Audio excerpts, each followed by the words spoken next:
Bismillah, Assalamualaikum warahmatullahi wabarakatuh. Alhamdulillah, wassalatu wassalamu ala rasulillah Nabiyyina Muhammadin sallallahu alaihi wasallam wa ala alihi wa ashabihi wa man tabi'ahum bi ihsanin ila yaumiddin. Asyhadu an la ilaha illallah wahdahu la syarika lah wa asyhadu anna Muhammadan abduhu wa rasuluh la nabiyya wa la rasula ba'da. Siswa kelas 7A rahimani wa rahimakumullah. Alhamdulillah, hari ini kita bisa berjumpa kembali. Insyaallah kita akan melanjutkan pembelajaran di mata pelajaran tafsir. Sebelum kita awali, bagaimana kabar kalian semua? Ustadz berharap semoga kalian tetap semangat ya dalam belajar. Semoga selalu diberikan kesehatan oleh Allah Subhanahu wa taala dan diberikan keberkahan dalam kehidupan sehari-hari. Baik, siswa kelas 7 ya, rahimani wa rahimakumullah. Di pekan kemarin alhamdulillah kegiatan penilaian tengah semester sudah selesai. Insyaallah kita lanjutkan ya untuk pembelajarannya. Tetap semangat, tetap ikhlas, dan insyaallah besok kalian semua juga bisa pembelajaran tatap muka walaupun dengan terbatas. Semoga semuanya kembali aman, kembali sehat, kita bisa bertemu kembali dengan pembelajaran langsung secara total dari pagi sampai asar. Sudah siap? Insya Allah sudah siap ya. Ya, namanya juga lama ya, setelah lama belajar di rumah. Semoga dengan pembelajaran bertahap ini nanti kalian lebih siap dalam mengikuti pembelajaran secara penuh. Kita mulai ya, yaitu melanjutkan pembelajaran tafsir di tafsir surat Al-Kautsar dan surat Al-Ma'un. Silahkan bisa dibuka bukunya. Bismillah. Nabi SAW di awal dakwahnya menghadapi berbagai gangguan, penentangan dari kaum musyrikin. Jelas sebelum Nabi diangkat menjadi Nabi, merekanya semua baik ya, kepada Nabi itu baik, semuanya perilakunya baik semua kepada Nabi. Tapi setelah Nabi diangkat menjadi Nabi, maka orang-orang musyrik merasa terganggu dengan dakwah beliau, sehingga bagaimana caranya Nabi itu berhenti dalam berdakwah. Semua daya dan upaya mereka kerahkan untuk menghalangi dakwah Nabi, baik menyerang secara fisik ataupun menyerang secara jiwa, yaitu membuat hal yang bisa menyebabkan ketakutan, melakukan penekanan-penekanan dan yang lainnya. Baik, kita langsung saja ya masuk di dalam surat ini. Di surat ini adalah penghibur untuk Nabi SAW yang ketika putra beliau wafat, orang-orang musyrik itu malah menghina, mencaci Rasulullah SAW. Maka Allah hibur dengan menurunkan surat-surat ini. Kemudian di surat Al-Ma'unnya itu memperingatkan kepada kaum muslim dari sifat-sifat tercela, orang yang merupakan sifat orang yang mendustakan Allah. Dan Allah pun juga menjelaskan sifat-sifat tersebut, sehingga orang mukmin itu lebih berhati-hati dengan sifat orang yang ingin merusak agama Islam. Baik, kita mulai ya. A'udzubillahi minasyaitonirrajim dari surat Al-Kautsar. Bismillahirrahmanirrahim. Inna a'tainakal kautsar fashalli lirabbika wanhar inna syani'aka huwal abtar. Ini untuk surat Al-Kautsar. Kita lanjut surat Al-Ma'un. Bismillahirrahmanirrahim. Ara'aital ladzi yukadzibu bid-din fadzalikal ladzi yad'u'al yatim wa la yahuddu 'ala ta'amil miskin fawailul lil musallin alladzina hum 'an salatihim sahun alladzina hum yura'un wa yamna'unal ma'un. Baik, silahkan ya untuk dua surat itu dihafalkan, dan Ustadz yakin sebagian besar dari anak-anak sudah pada hafal. Kemudian kita masuk ke dalam kosakata ya. Di sini kita bisa jumpai di buku kalian Al-Kautsar, sungai yang berada di surga. yang Allah Ta'ala memberikannya sungai tersebut kepada Nabi Shallallahu Alaihi Wasallam sebagai bentuk keutamaan beliau. Sampai-sampai Allah Subhanahu Wa Ta'ala menyediakan sungai khusus atau telaga khusus bagi Rasulullah Shallallahu Alaihi Wasallam. Kemudian anhar, yaitu perintah di sini ya, sembelihlah kurban dan yang semisalnya. Menyembelih hanya untuk Allah Subhanahu Wa Ta'ala.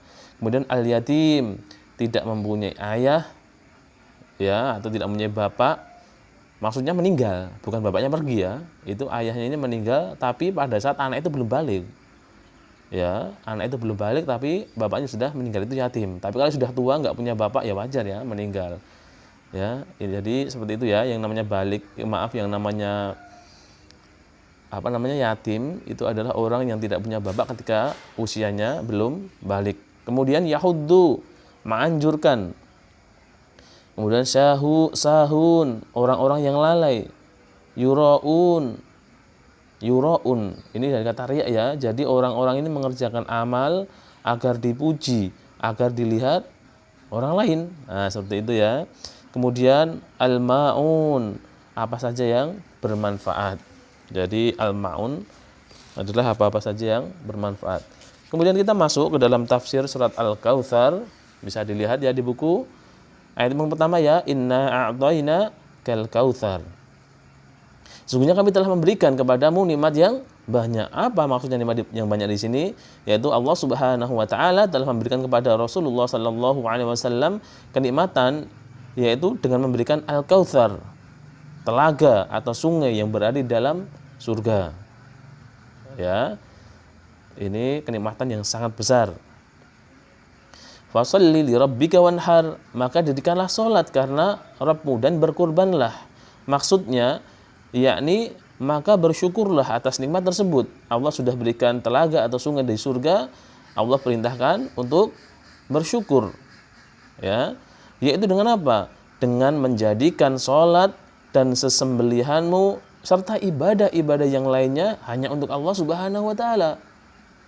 Allah yang telah memberikan nikmat yang sangat banyak, maka akan salah ketika ibadahnya tidak kepada Allah ya, tidak kepada Allah ya.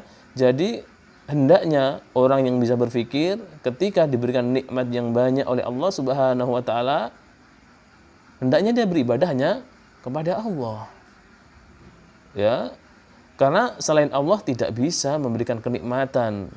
Adapun untuk kenikmatan dari makhluk, jelas itu mutlaknya dari Allah Subhanahu Wa Ta'ala. Sedangkan makhluk itu hanya sebagai perantara saja. Itu ya.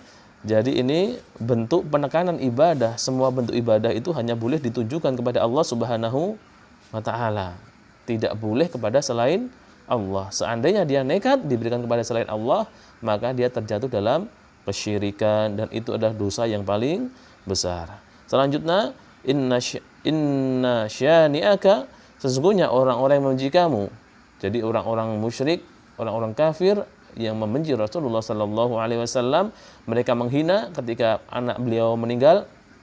Terputus ini sudah tidak disebut kamu dalam penyebutan Al-Quran. Maka tidak ya, sesungguhnya huwal abtar, dialah yang terputus, mereka lah yang terputus. Jadi mereka menghina Rasulullah terputus dari kasih sayang Allah, terputus dari penyebutan di dalam ayat-ayat Al-Quran karena sudah tidak punya anak laki-laki. Maka di sini Allah membantahnya, yaitu dengan mereka lah yang terputus. Ya, yakni mereka terputus penyebutannya, tidak ada pujian setelah kematian mereka. Yang ada mungkin hanya keburukan, hinaan, atau orang itu buruk meninggal dalam keadaan buruk. Tidak ada pujian sama sekali. Itu ya. Itu untuk tafsir surat Al-Kautsar. Kemudian kita masuk ya berikutnya ke tafsir surat Al-Ma'un. Ara'aital ladzi yukadzibu biddin, tahukah kamu orang yang mendustakan agama? Yakni apakah engkau mengetahui keadaan orang-orang yang mendustakan terhadap ad-din, yaitu apa? Pembalasan atas amalan. Yaitu kita dijelaskan oleh Allah atau diberikan pertanyaan dulu terlebih dahulu, apakah kamu paham orang yang mengingkari besok itu setelah orang mati itu akan dibangkitkan dan akan dibalas dari amal-amal yang telah ia kerjakan.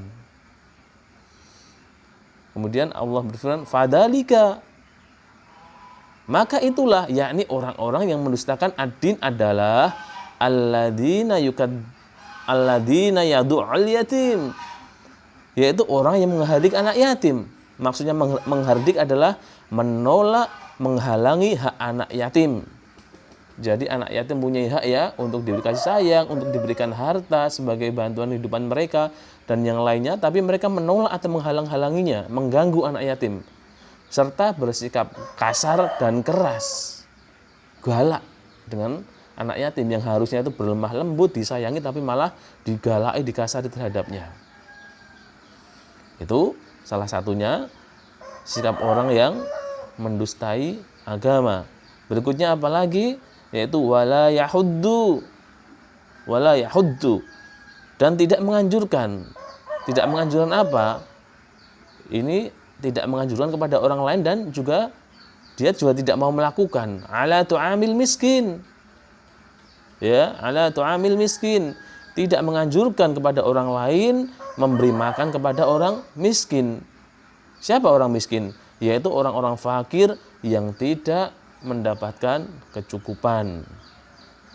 Jadi dia tidak, walaupun dia mungkin bekerja, tapi dia tidak bisa mencukupi kebutuhan sehari-harinya. Dia kekurangan seperti itu ya. Berarti termasuk golongan yang memang sangat membutuhkan bantuan. Fawailul lil musallin. Wail di dalam sebagian terjemah celakalah. Karena kenapa dia celaka? Karena diancam oleh Allah Subhanahu wa taala akan dimasukkan ke dalam wail, yaitu nama lembah di neraka.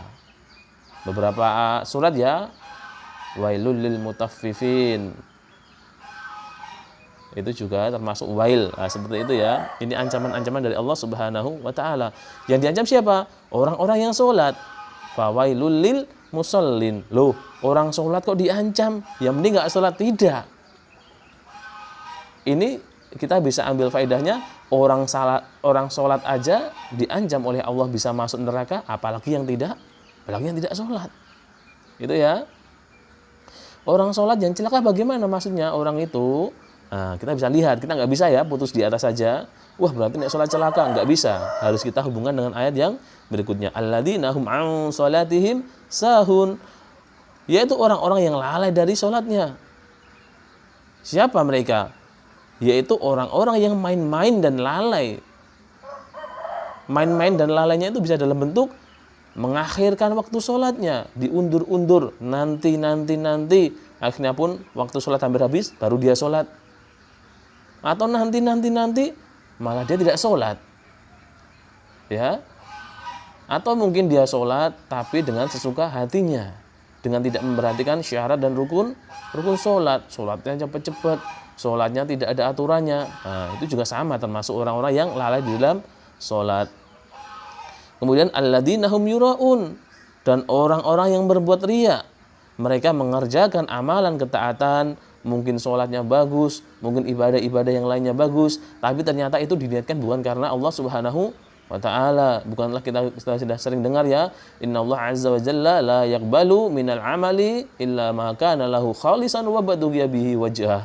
Bahwasanya Allah Subhanahu wa ta'ala tidak akan menerima suatu amalan yang dikerjakan tidak berdasarkan keikhlasan dan mengharap ridha dari Allah Subhanahu wa ta'ala. Maka hendaknya kita beramal harus ikhlas karena Allah Subhanahu wa ta'ala. Kemudian wa yamna'unal ma'un.